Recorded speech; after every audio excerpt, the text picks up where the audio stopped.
What is up, sports bettors? Welcome to the Tuesday edition of the Guys and Bets podcast. Andrew Avery here with Kris Abbott and a special guest off the top. Joe Osborne will be joining us momentarily here, but we needed to get a quick chat in with Gilles Gallant as we look back to week 3, specifically Monday Night Football with the Chicago Bears at the Washington Redskins. And Gilles Gallant at GDawg5000 on Twitter. That's GDAWG5000. Gilles, tell the folks at home, if they do not know yet, just what went down on Monday Night Football. Well, I guess we'll start off is that I love to in-play bet. That's like one of my favorite things to do with that. And generally what I like to do is I like to bet no first down. You can get a lot of good value, maybe plus 350, plus 400, depending on the offense. Now, when I looked at it for the Bears and the Redskins, it was probably like plus 150, just not enough value. So then I started looking at it when the Redskins were just about to take the field, and it was plus 500 for a turnover. I was like, you know what? Whatever. I'll throw a couple bucks on it. So this is a turnover on the drive, yeah. Not a turnover in general, just a turnover yeah, so on that it particular would be like drive. Result of second drive of the game, essentially. Oh my, yeah, okay, here we go. Yeah, so like basically with that, it would offer you, you'd have a field goal attempt, touchdown, punt, any other, and turnover. Those are the options. So I was like, you know what? Let's just take a stab. Let's take Redskins at plus 500 to turn this ball over.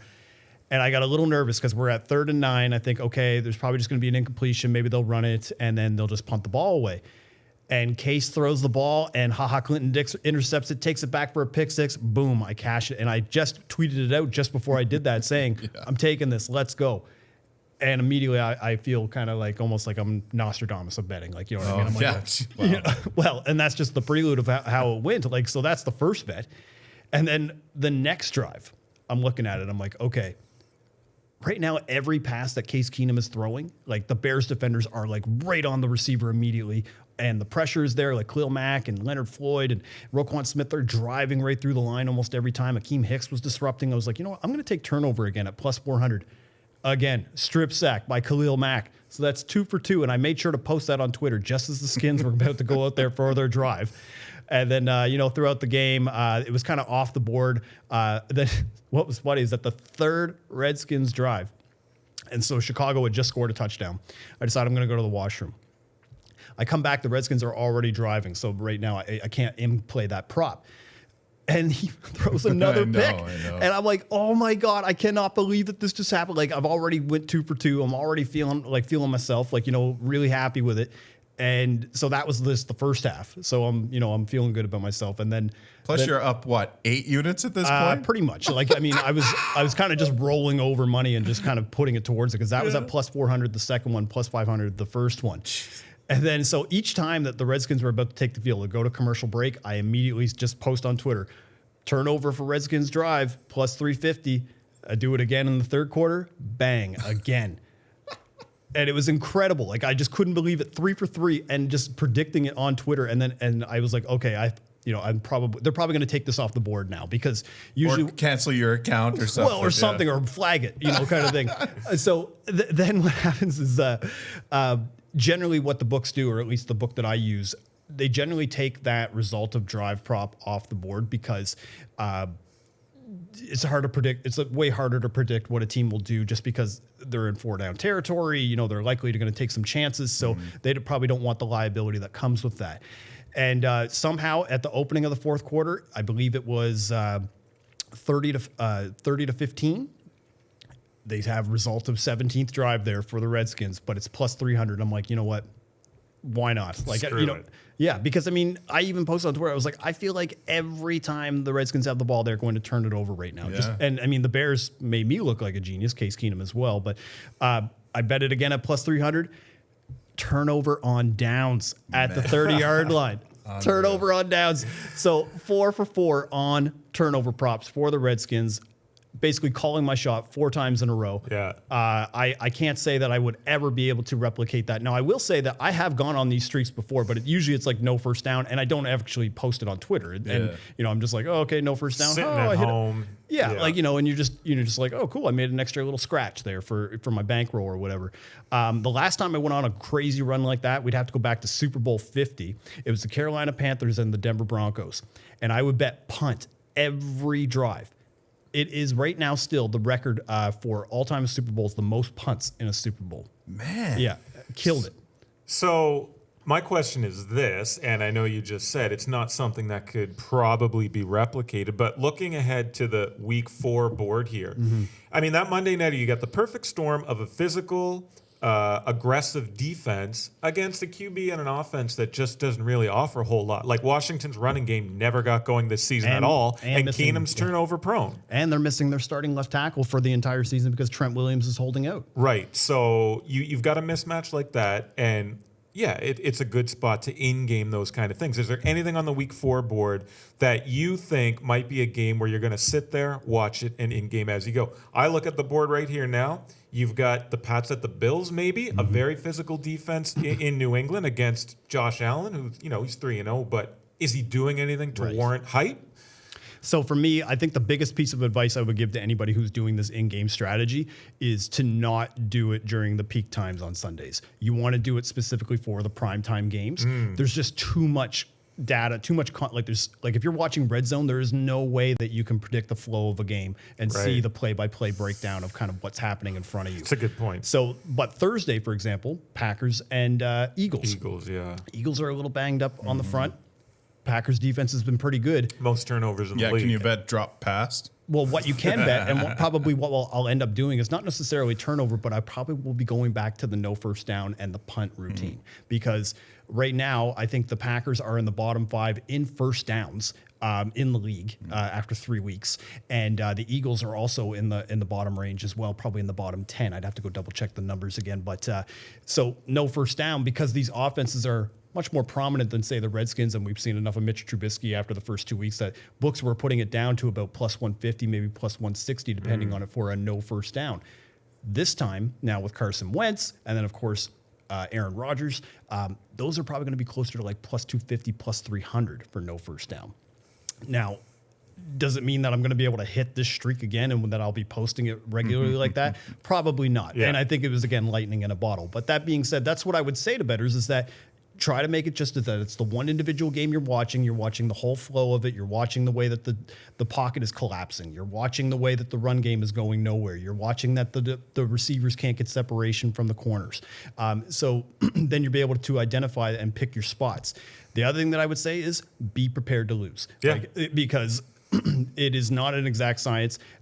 First downs are very common, in the NFL, or even a punt in general. So I think that's what I would say is that looking at the drive-by-drive basis for an in-game, make sure to kind of know the personnel, kind of know maybe some of the team's weaknesses and maybe their strengths, and then also to just be prepared to fail. And even if you go 50% or 30% at the odds at plus 350 or plus 400 each time while it's available, it's a long-term winning strategy. Well, regardless if it's lightning in a bottle or not, it's a great little betting win to end the week there in week 3 of the NFL with the Bears at the Redskins on Monday Night Football. And our boy Gilles Gallant was cashing at a furious rate. And if you were following him on Twitter with those picks and making those bets yourself, congratulations, you hit some winners. If you don't follow him, it's at GDawg5000. That's GDAWG 5,000. Oh, snap. All right. Well, I guess my time is up. I kept the seat warm for you, Joe. So, like I said, follow me at GDawg5000. Let's get some more in-game plays going. And thanks for joining us, Gilles. Happy to be here. And we got our boy Joe Osborne back in his seat here. Yeah, if you're watching the video, you can see what's happening. If it's on the audio, Joe just barged in. Yeah, and told Gilles to hit the bricks, basically. Gilles may have gained some followers on Twitter last night, but nowhere near our own social media influencer, JTFOZ, who has, what do you got now, like 35K I think around 33 or something. Yeah. He, whatever, man. Judged to be in the top, 20 sports betting influencers or best follows or something. Like I'm trying to give you a hard time, but it's really cool. Yeah, they're a bit tough to mess with. And there you go. There you go.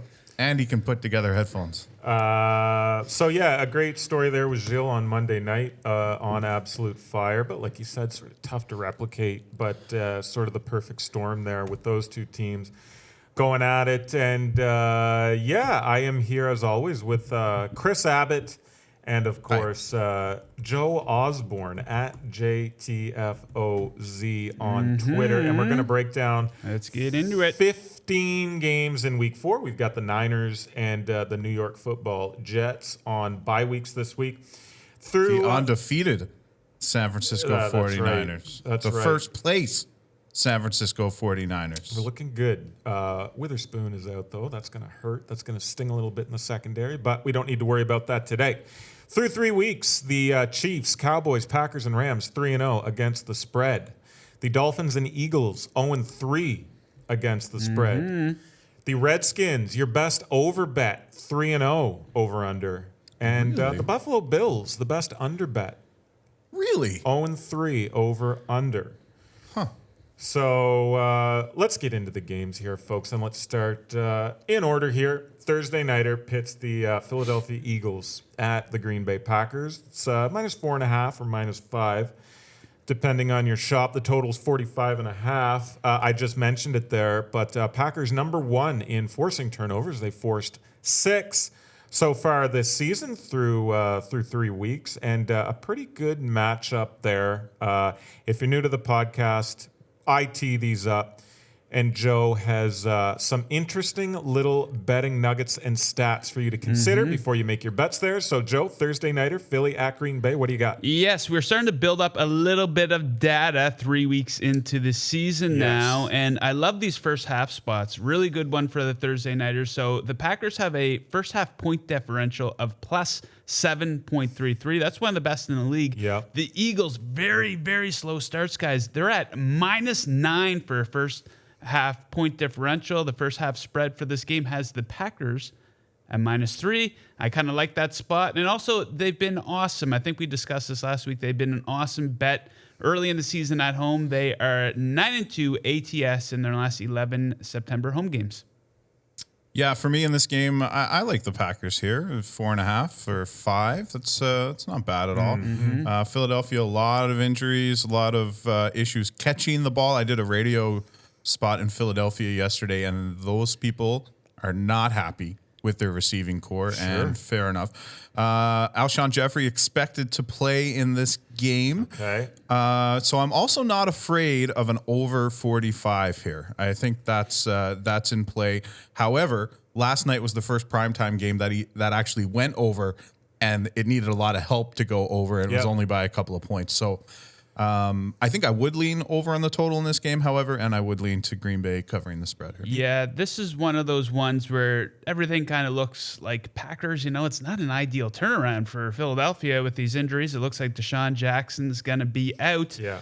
Now, one of the big themes I was pushing last week was teams who were 0-2 against the spread coming into week 3. They ended up going 6-2 ATS. Yes. So now taking a look at teams who are 0-3 against the spread coming into week 4, there's only 2 of them, the Dolphins and the Eagles. Teams in that spot are 8-3-1 against the spread in their 4th game over the last 5 seasons. So not a gigantic sample size, but it has been a winning spot. So I think a little bit of foreshadowing to Thursday's Guys and Bets program. I think I might stick with the Packers first half spot here. Nice. I like that. Yeah, I like that too. Right now, sitting here on a Tuesday afternoon, I'm with Chris. My lean here, and I've not bet this, but it's to Green Bay. Just looking like a better team. The defense looks decent. But we'll see how the week plays out here. But And they've won all their games by more than 5 points as well. 11, 5, and 7. So 5 or more. Yeah. They've won. Let's go to Sunday, and we've got the Panthers at the Texans. This opened Texans -5.5. It's now -5. Total open 46. It's up a half point to 46.5. Of course, Cam out again, but I don't know if that is necessarily a bad thing, considering how well Kyle Allen played, 19-26 for 261 and 4 TDs, Joe. Yeah, kind of a hard game to put your finger on. Hard to say whether Allen will regress or not. But A couple of straight up trends here. The Texans, much better team at home, 7-2 straight up in their last 9 games at home. Taking a look at the Panthers, they're just 2-9 straight up over their last 11, 3-8 against the spread over that span. And under has been the hot bet in Texans games coming into the season. It's hitting 5 straight. Average combined score of just 32.6. You'll remember back in week 2, what did they win? 13-12 over the Jags or something like that. So hard one to put your finger on. I do have to cap this game a little bit more, but I would lean Texans winning and covering the spread, I guess. For me here, I liked the way the Panthers looked on the weekend. Different team, right? Yeah, and I mean, they didn't have the strongest opposition, but maybe that's exactly what they needed, was a big win. They put up 38 against Arizona. So that tells me that the offense is capable. What's his name? Kyle Allen? Yeah. Kyle Allen. But Christian McCaffrey also broke through with a $153 on the ground. And my biggest thing here is that the Texans defense is very, very unreliable. They make a couple of big stops per game when they need them, but they also let teams just kind of march down the field. They're averaging 270 passing yards against, 125 against on the ground. That's number 22 and number 24, respectively. It could be a big day for Christian McCaffrey here. And if the Carolina line can get to Deshaun Watson like everybody seems to do, I'll see where this goes. It's come down. I'm seeing 4s out here now. So we're getting money on Carolina. Yeah. Interesting. Titans at Falcons next up here. Opened Atlanta -4.5 at home, down a half point to -4 total. Open 46.5, full point down to 45.5 in this one. And a couple teams, do we even know their identity yet? Who these people are?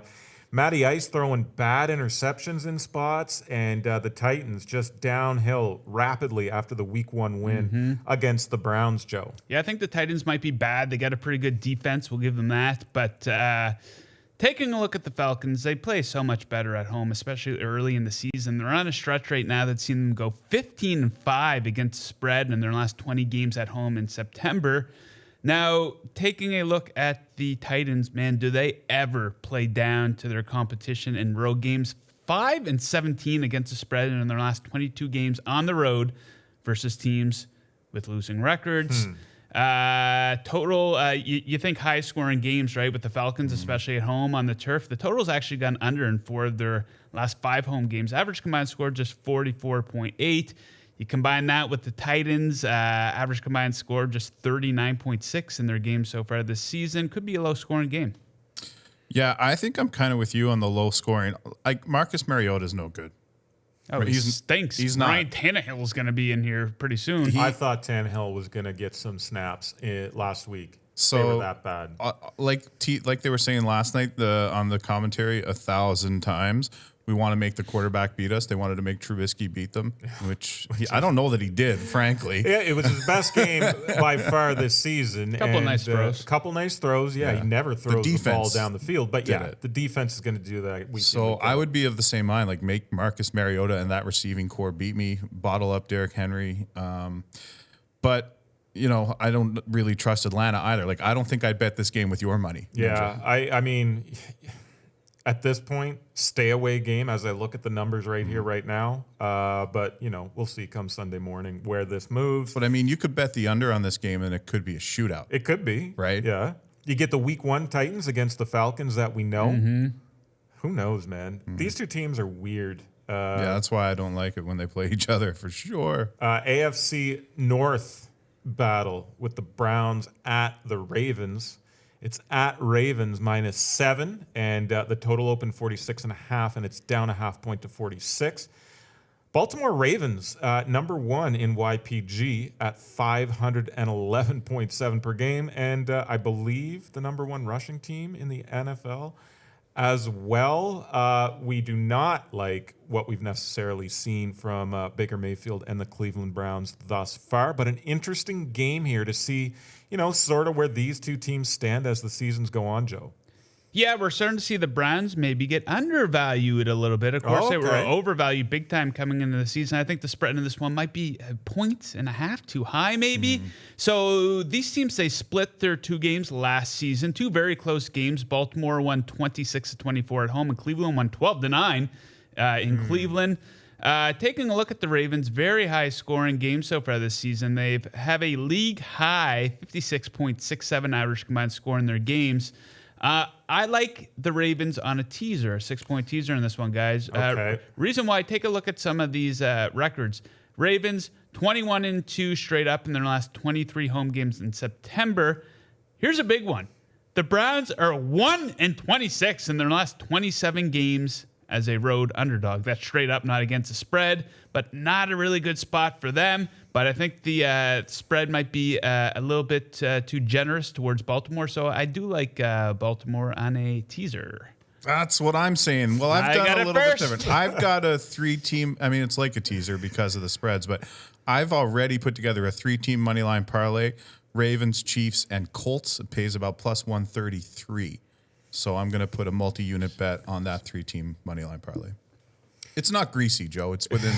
It's not double digit. No, listen, not at all. That's not. People send me tweets all the time. They're like, "Hey, what do you think of this greasy money line parlay?" And they have like a bunch of like minus 110s on there. Guys, that is not it. A greasy. That is not it. Actually, I'm going to break down the rules of the greasy money line parlay in my betting primer this week. So look for that on Thursday. But yeah, I like the same thing. I think it's a little bit high. I think Baltimore wins, especially at home. I think that Baker Mayfield and the Browns offensive line are going to have a lot of trouble with the Baltimore front seven that pushes hard, man. Like early in that game against KC, I can say it here now. I didn't want to say it on Twitter, but they blew their load early is what happened. Like they threw everything, and then KC kind of came down and did a little bit better, right? So a 1-3 start the Browns are looking at. And yeah. I'm not surprised in the least. Yeah. No. And you said it all along. Like you said it all summer. So like, it's not like you're jumping on the bandwagon. Yeah. On the preseason pod, Joe was the one that sort of said the Browns. Come on. Yeah. And he was right. Although I do have to give the Browns secondary some credit, or do I have to give Jared Goff and Sean McVay shit? I'm not sure.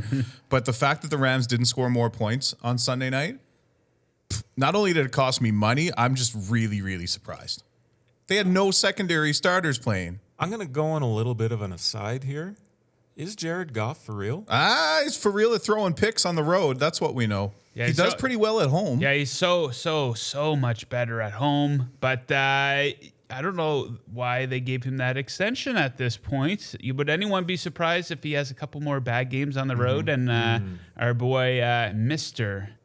Sir Blake Bortles hops in for that's not going to happen. But, I would love to see it, man. But if the Rams want to be in the conversation among the elite teams in the league, they've got to get an elite quarterback, and I don't think he's elite. He's good. No. Questions being asked here, boys, right? About the Rams and specifically Jared Goff. Yeah. Weirdest line for me of Week 4 is over in the AFC East. It's the Pats at the Bills. It's +7.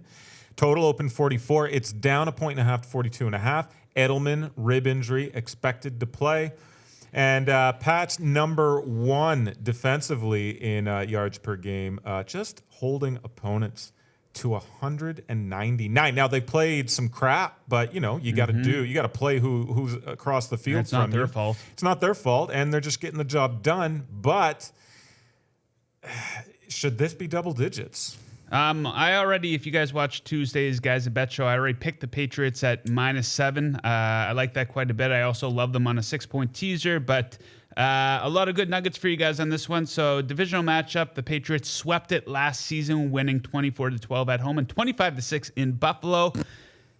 Biggest trend of the week in the Belichick era, the Patriots are 14-4-1 against the spread in Buffalo, 12 double-digit wins in that span. Smaller sample size. They've won 7 straight games in Buffalo. Average win margin of 14.8 in those games. And the Patriots, going back to last season, playoffs included, they've won 8 straight games. Average win margin of 20.6 in those games. So square pick. That's what everyone says when you pick the Patriots. Guess what? They keep covering the goddamn spread, so I'm going to pick them. Money, absolutely. People can get bent with square I hate that. pick and chalky. Garbage. Listen, one of two sides has to win, so how is any side square? Oh, the public money on this side. Yeah. Where are you getting that information? How do you know if that's accurate? That's coming from one sports book. If you hop over to another sports book, their public action might be the exact opposite of that. That shit just drives people me get crazy. way Man. too carried away Everyone's with that got an garbage. opinion too. Like, you know what? Don't worry about where I'm putting my money or what picks I'm making. You don't like it? All right, that's cool. But I try not to get too pissed off with people online who are hiding behind fake photos and names, but like, man, give it up. Well, dude, this is an aside that we're going on right now. But That's what we're here to because do. it's a good one.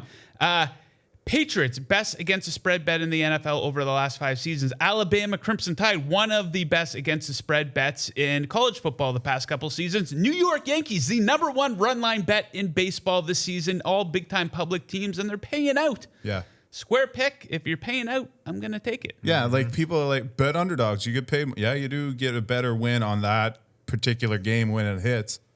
But if you bet the Crimson Tide or the Patriots every game, do they finish better than 500 on the spread every year? So you're up money. But Fire it up. oh yeah, I just like I don't mind. Like I personally, I'm on a bit of a down run in the last couple of weeks. Luckily, I bet some junior hockey, and that propped me back up this weekend. But I don't talk about it; it's very niche. That's greasy. Found some good numbers. However, like NFL, I haven't been doing great. My contest picks, I'm under 500 in both. But so be it. But people don't win all the time. Like I just hate people coming at it. A lot of know-it-alls out there. I just block and mute people. So if you're wondering why I blocked you, it's because you said something stupid. Talking that mess. Anyway, mostly I'm a friendly guy. Right? Mostly. Awkward silence. Shit. Get a few drinks in you. Try to present myself as a friend. I'm really friendly when I've got a few drinks in me. Very unpleasant. Anyhow. It's just that one time, Joe. Thought we were past that. Chiefs at Lions. This one opened Lions +5. It's now 6 or 7, depending on your book. One of the higher Week 4 totals, open 53, and it's up 54. Weird game here. Lions unbeaten. What? Yeah, 2-0-1, right? I know. It's insane. just weird. Yeah. And of course, Patty Mahomes and the Chiefs haven't really missed a beat from last year. Yeah, weird one for me here, Joe. What do you got? Yes. Once again, another great spot for a 6-point teaser with the Chiefs. I've done 2 in a row on the Football Friday shows on Guys and Bets, so maybe a bit of foreshadowing for this week's Football Friday show. But, man, a great spot if you want to take the Chiefs to cover the spread here. I love them inside of 7 points. They're 14-5 against the spread, and in their last 19 games as a road favorite. They have this great early season run going. They've won 10 straight games straight up and against the spread in their last 10 games in September. And this total, maybe it's a little too high. The total has gone under in 8 of the Lions' last 10 games. Average combined score of just 36.6 in those games. Of course, they went over versus the Eagles. There was a kick return and some silly turnovers in that game, maybe adding to that over. But love the Chiefs on a tease. I like them to cover, and I would definitely side with the under here as well. I hate agreeing with you, but those are the exact same things that I think. I already told you that I was taking them on a 3-team moneyline parlay. Detroit is unbeaten, but look at the games. Okay, they had Arizona in the bag. They blew it. That game would have went under as well, except for, late and went to overtime and all that. The Chargers game, the Chargers gave that to Detroit. And it was a 13-10 game under 54. And then in what was a shootout this week with Philadelphia and a game they probably should have lost, there was that illegal block in the back call, that Philadelphia on a dumb play call by Matt Patricia before that. And that game still went under 55. So all three of Detroit's games, which were especially 2 of them shootouts, still went under 55. So here's the only good thing I think you can say about Detroit is that they haven't allowed a sack in the last 2 games. I think that is noteworthy. Yep. But, Kansas City provides the biggest challenge yet. I like Kansas City here. People are hammering the over, so I'm gonna let them drive that up. Okay. Sure. And when it gets to the peak, or what I feel might be the peak, I'll probably take an under there. I know that not many of us are going to be buying into the Raiders anytime soon. Raiders. I made that mistake once, sir. The Raiders. But they are at Indianapolis, and this game might be a bit more interesting than bettors might think here. So it opened Colts -6. It's now -7. The total opened 44. It's now up to 45. And if you look on the defensive side of the ball, the Colts might have some big injuries out there. Malik Hooker joins Darius Leonard, for two big names on that side of the ball that are going to be out. Although I guess, is Leonard questionable or is he out? I can't remember. But that's going to be a big loss in the secondary. It's questionable, but concussion. Malik Hooker's a big miss in that secondary. But the Colts doing a pretty good job in the Jacoby Brissett era. What do you make of this one here, Joe? Man, it's another great spot for a 6-point teaser to get you inside of a field goal the favorite Colts here, and there's a bunch of trends here to support it. The Raiders, god awful on the road. 2-14 straight up, 3-12-1 against the spread in their last 15 games on the road. The Colts have been awesome at home. They won 7 straight, average win margin of 13.3. They win when they're supposed to. They've won 10 straight games as a home favorite. I know there's some injuries here, but I think the Raiders, I found out the hard way, they are what we thought they were. And I like the Colts on the tees once again. So I should have some great teaser options this week. Yeah, there looks to be a bunch. That's what I said. I said Chiefs, Ravens, Colts, moneyline parlay. So I'm with you on that. Injuries on the offensive side of the ball. T.Y. Hilton, the way he left with that quad injury did not look good. He caught a touchdown and he was like, I'm a head out, and walked right into the locker room. Look at this. So T.Y. Hilton left last game. Danico Autry, defensive end, injured last game, questionable. Jonathan Williams, running back, questionable Sunday. Hooker's out 4 to 6 weeks. Defensive end Muhammad, injured last game, questionable. Kellen Moore, injured last game, questionable. Tyquan Lewis, injured last game, questionable. Defensive tackle. So a lot of lineman injuries. Where's that information coming from, Chris? Oddshark.com in our injury report on the left-hand side of the screen in the game matchup. So you want to check that out. I know a lot of you guys come and you read the articles or whatever, but go to the matchup pages that are linked through. Yeah, dig deep. A lot of good stuff in there. It's good it's difficult to find one page where you can handicap a game, but the matchup reports on Oddshark for every single sport, they're just jam-packed with information that you need to know for game day. So nice plug there. Yeah, thank you. For sure. Yes, thank you. The total's at 45 right now. Oakland's offense didn't look good in a dome last week. What's to say they're going to look good in a dome this week? Yeah. So I might take Indianapolis on the spread here, but I think the best play is the moneyline parlay I locked in. You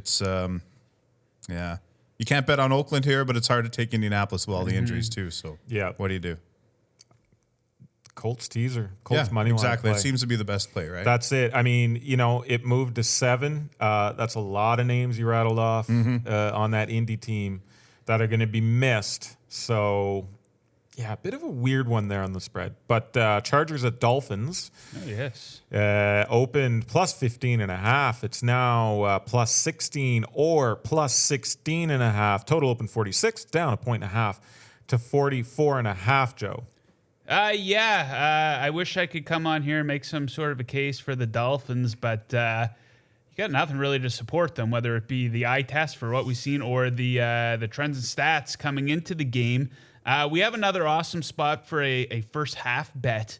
The Chargers have a first half point differential of plus 8.33. That's one of the best in the league. Taking a look at the Dolphins, league worst of minus 16.33. You can get the Chargers on the first half spread at minus 9.5. So would anyone really be shocked if they're up by 10 at halftime? Absolutely not.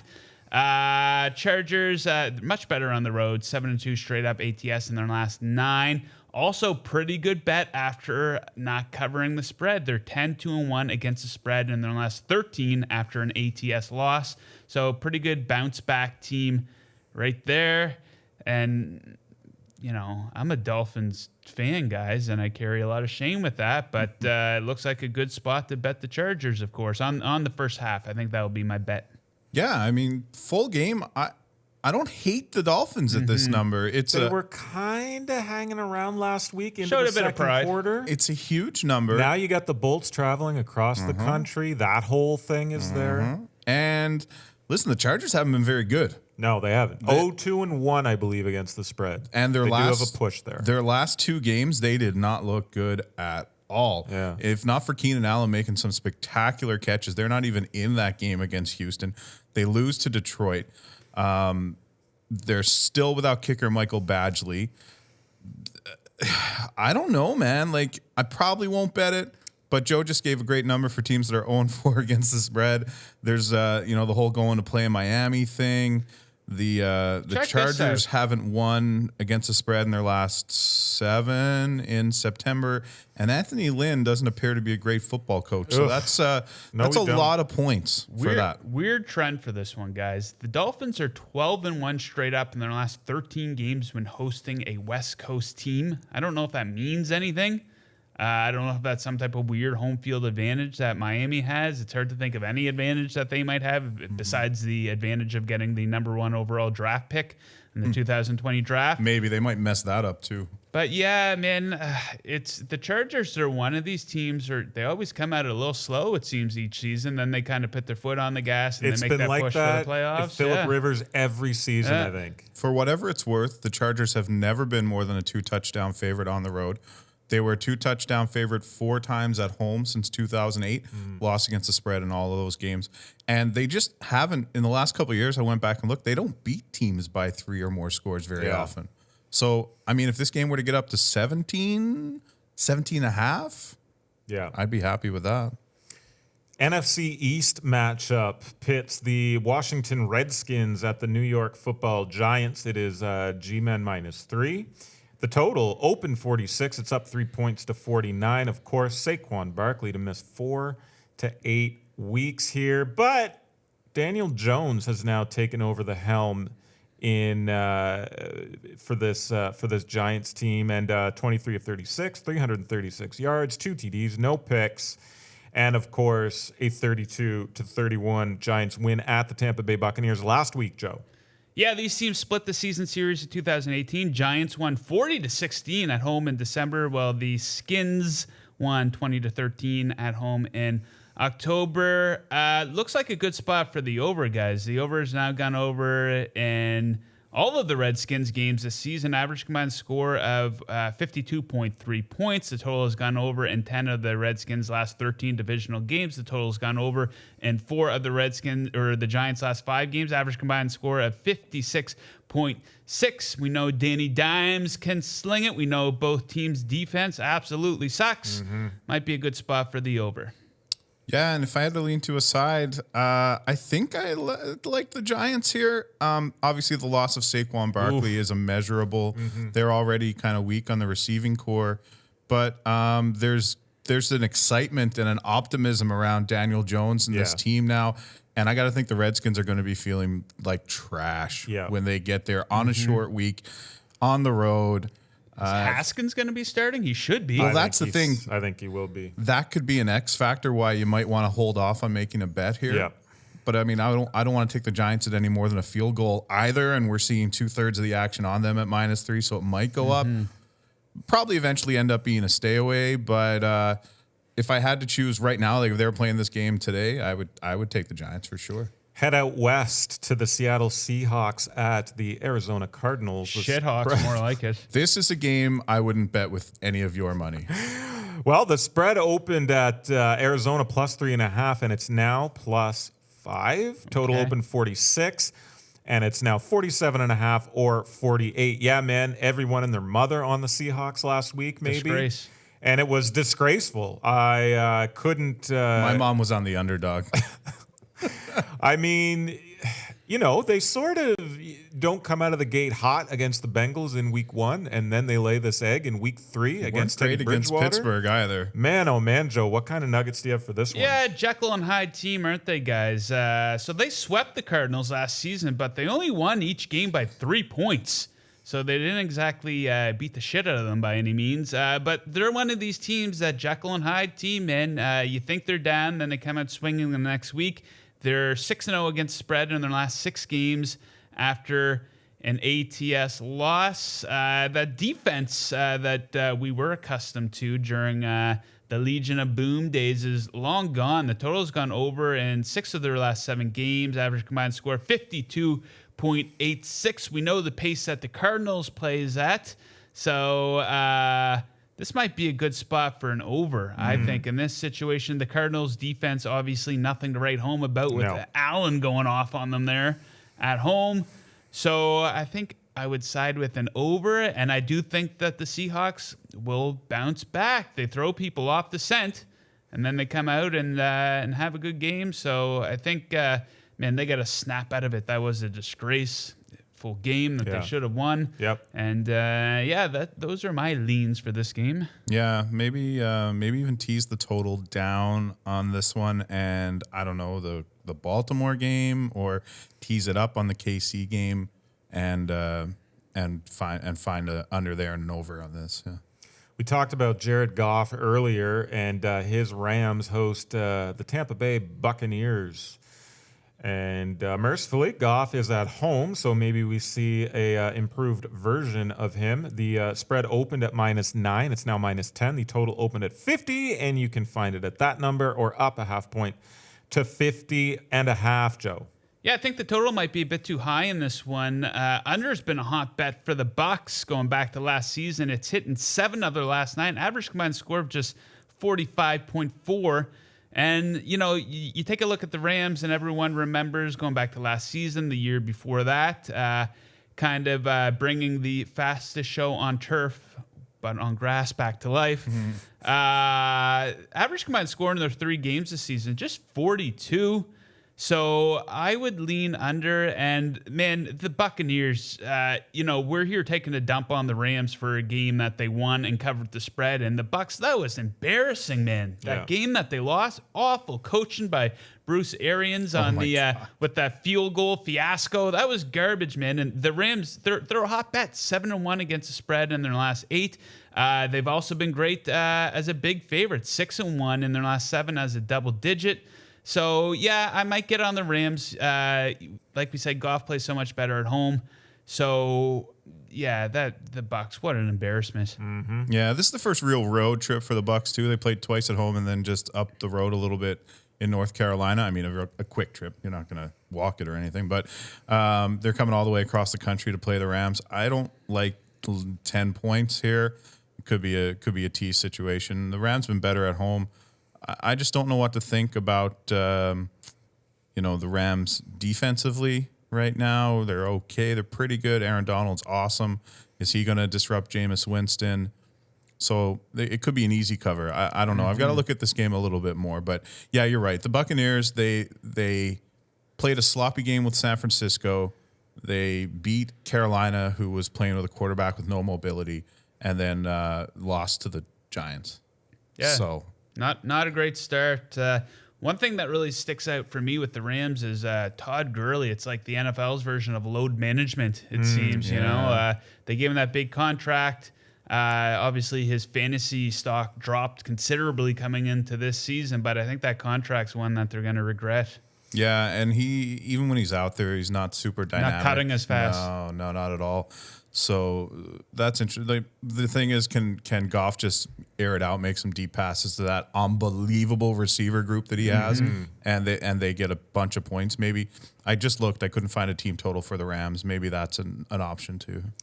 In a game with hardly any movement at all, Gardner Minshew mania and the Jags are at the Denver Broncos to face Joe Flacco mania. It opened at -3 for the Broncos, and it's still the same. And the total opened 38, and it's up a half point to 38.5. Of course, Jags coming off a 20-7 win over the Tennessee Titans in Week 3. We on board with Minshew here, Joe? No, I think the Broncos will get the straight up victory here, but it's going to be a low scoring game, and every one thing screams under. I think this is the lowest total of the week, and as it should be. The total has gone under in 5 of the Jags' last 6. Average combined score just 32 points. Total's gone under in 11 of the Broncos' last 12. Average combined score of 38.5. So I think the Broncos defense is going to give Minshew some fits. But Flacco, I don't know what he's going to be able to get done. I don't know if the teams will be able to score 2 touchdowns between them. I like a low-scoring game. I like the under. I'm going to ride with Gardner Minshew here. Now, my first thing I said last week was let's not overreact when they go in with, to their next couple of games. But it turns out their next couple of games are against 2 very average teams. After allowing 40 points to Kansas City in week 1, Jacksonville responded by shutting down Deshaun Watson. And then they only gave up 7 points to a Tennessee team who, I'm not sure, was Tennessee really bad, or did Jacksonville's defense that we've been talking about for a few years make them look really bad? Either way, they've only given up 19 points in their last 2 games. Yeah. So I am going to ride with the Jags here and Gardner Minshew. It's not an overreaction. I just don't like Denver, and I think that Jacksonville's got enough to keep this within 3. Over in the NFC North, the Minnesota Vikings visit the Chicago Bears, of course, coming off that win in which Trubisky did his job. He did his thing, and he looked pretty good doing it. But this one opened Bears -3, and it's at that number, or down a half point to -2.5. Another low total here, open 39, and it's either 38.5 or 38. Taylor Gabriel, he left early last night with a concussion after hauling in 3 touchdowns from old Mitch Trubisky, Joe. Yeah, everything's screaming under in this one. Bears games this season have had a league low average combined score of just 29.6. The total's gone under in 3 of the Vikings' last 4 games versus the Bears. Average combined score 37 points.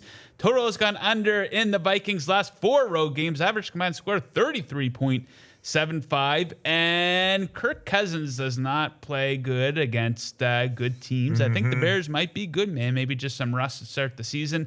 The Vikings are 0-5 straight up and against the spread in their last 5 games as an underdog. So I would definitely side with the under and lean towards the Bears covering. Just 69 yards against for the Chicago defense on the ground last night. 90 yards in week 2, 47 in week 1. It's going to be awful tough despite how good Dalvin Cook is. Yeah, I think you're right, Joe. I think we're looking at another low-scoring game here. I was going to say Minnesota, but the more I think about it, the more they just have to game plan almost exactly like they did last night, and we might see more of the same. Might have to get on the turnover bets for this one because Cousins is going to be forced to throw the ball in situations that he doesn't want to throw it in. Or he's going to get sacked, or as good as Dalvin Cook is, this will be a real test for him. So, yeah, I guess we're going to have to say under. I want to bet Minnesota here. I don't believe in Chicago. I think they took advantage of a really bad team, and I think Minnesota's better than that. But defenses Minnesota's played Oakland, Atlanta, and they got routed in the first half against Green Bay. Then they chipped away a little bit. So let's go with under. Sunday nighter pits the Dallas Cowboys at the New Orleans Saints.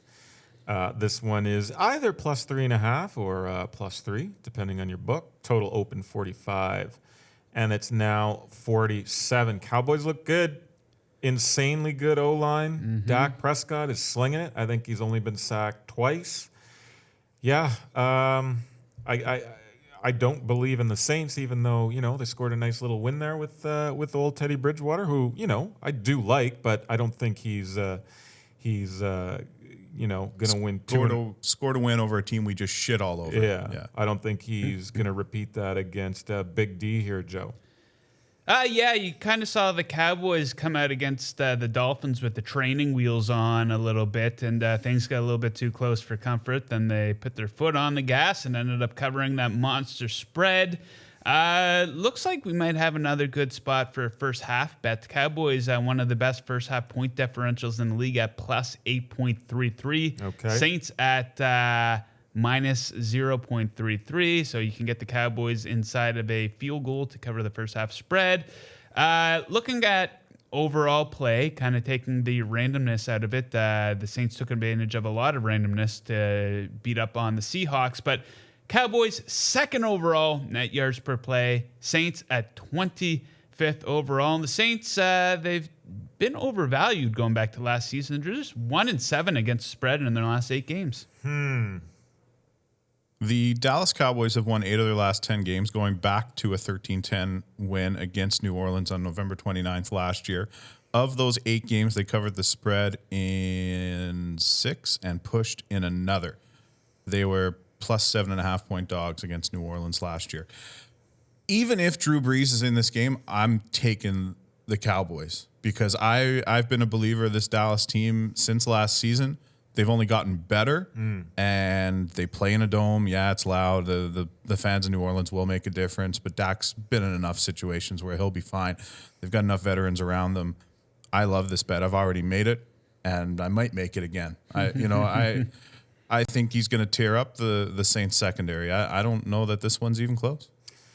The Week 4 finale on Monday night. Burn. The Cincinnati Bengals at the Pittsburgh Steelers. The Steelers are 4-point chalk here. Total's 43.5, Joe.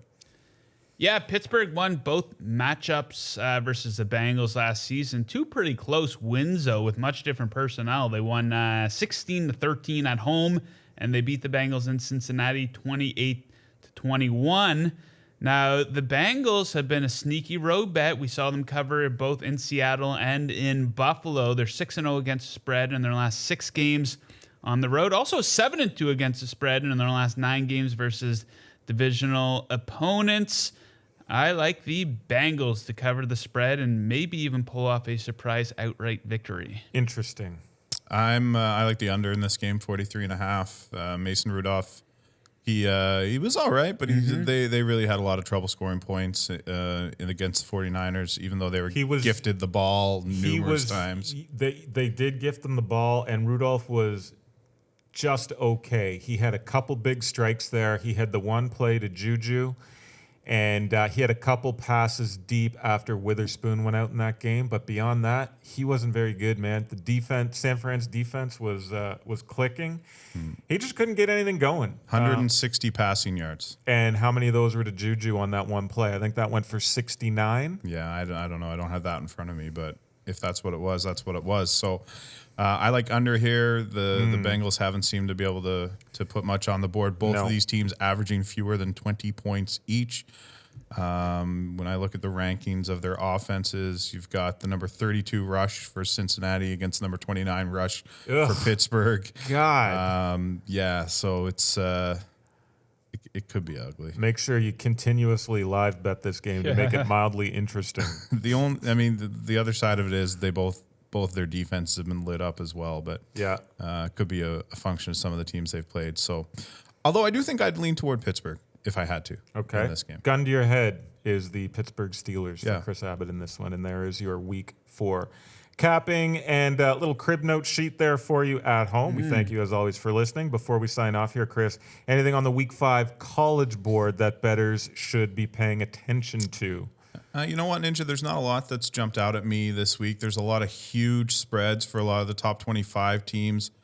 I made a play on Guys and Bets today for Wisconsin team total over 34.5 against Northwestern. Yep. Guys and Bets, by the way, you can see noon Eastern every day on YouTube. 3 of us 9 in the West are the faces of that show.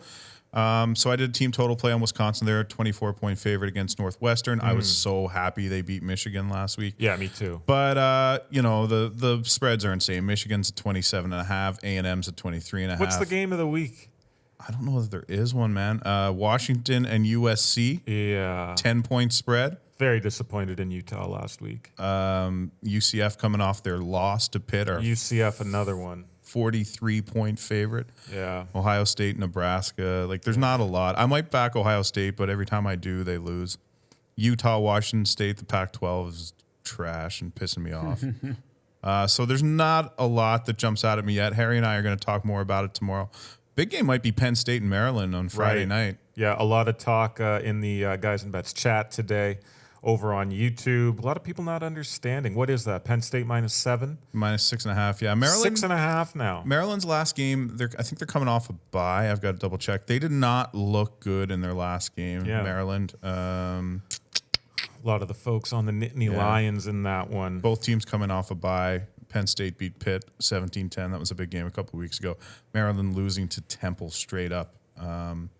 So, yeah. I don't know. That might be fun to watch, but Arizona State, Cal's been pretty good. They're up to number 15 in the country now. Arizona State's got a good defense, so I might look to play that game, but I've got nothing, man.